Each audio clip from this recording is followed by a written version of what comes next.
আমার প্রতিদিনকার ব্যথা এটা। এই যুবক ছেলেগুলো বুঝলোই না, কোনোভাবেই বুঝলো না। এরা বুঝলোই না অভাব যে আসতেছে, দুর্ভিক্ষ যে আসতেছে, এর চাইতে বড় মহামারী যে আসতেছে, এরারে বুঝানো গেল না। এদের মোবাইলের নেশা এরা ছাড়লো না, এদের নর্তকী দেখা এরা ছুটলো না, এদের নাফরমানি এরা ছাড়লো না, এক ওয়াক্ত নামাজ পড়ার অনুভূতি এদের জাগলো না। হায় যুবক, হায় মুসলমান ছেলে, তুই বদলাবি কোন দিন ভাই?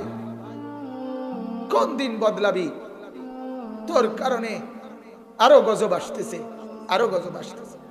কোথায় নেমে গেছি আমরা? সেদিন পত্রিকা আসছে, ক্লাস 7 এর ছেলে, 7ম শ্রেণীর ছেলে কর্তৃক এক মেয়ে ধর্ষিতা, ধর্ষণকারী ক্লাস 7 এর ছাত্র। এই আমার বাংলাদেশ, এই আমার সোনার বাংলাদেশ, এই আমার দেশ। আহা, উলঙ্গপনার বেহায়াপনা দেখতে দেখতে, অশ্লীলতার বেহায়াপনা দেখতে দেখতে যুবকগুলো বেসামাল হয়ে গেছে। আর মা বাপও হাল ছেড়ে দিছে, সবাই নিশ্চিন্ত হয়ে গেছে। আর কিছু লাগবে না, আর কিছু লাগবে না। শুধু টাকা দিয়ে সমাধান, শুধু বিল্ডিং দিয়ে সমাধান, শুধু ভিসা দিয়ে সমাধান, শুধু বিদেশের সমাধান, বিদেশ পাঠাইতে পারলে।